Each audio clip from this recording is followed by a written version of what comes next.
Hello, আসসালামু আলাইকুম sir. আপনি কি আজকেই আসবেন? হ্যাঁ স্যার, দেখতেছি আমি ব্যাপারটা। আচ্ছা, ওকে।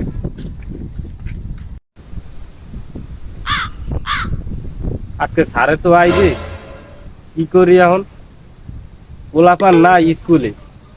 এই টিউনো স্যারে যদি আইয়ে যদি দেখে খালি, আমার চাকরি তো থাকবে না। দেখি উইখানে তো কথাটি পোলাপানে গরু বাছুর রাখে, দেখি অগরে ম্যানেজ ট্যানেজ করতে পারিনি। যাই এই জায়গায় বই রয়েছে, যাই যাই দেখি অগে ম্যানেজ ট্যানেজ করতে পারিনি। মনুরা, কেমন আছো তোমরা? এই জায়গায় কি করো? স্যার ভালো আছি, আপনি ভালো আছেন? স্যার এই যে ওই গরু বাছুর সারিয়ে এনে বইছি স্যার। মনুরা, তোমরা আমার একটা উপকার করবা? কি উপকার স্যার? তাই হনো বাবা, আজকে স্কুলে টিউনো স্যারে আইবে। তোমরা খালি ছাত্র হিসেবে যাই একটু বাবা, তোমাকে কিছু করা লাগবে না, তোমরা খালি বই থাকবা। আর তোমাকে সন্ধ্যাকালে চা নাস্তা যত টাকা লাগে আমি দিমু। স্যার গরু ঘোড়া বাইন্ধ লই, এবার আমরা দল বলে আইতেছি একটু পর, সন্ধ্যাকালে পেটিয়াল খাওয়াইলি হবে স্যার। বাবা তোমরা আইও, কিন্তু তোমরা যদি না যাও কিন্তু আমার চাকরি থাকবে না। আমি যাই তাই।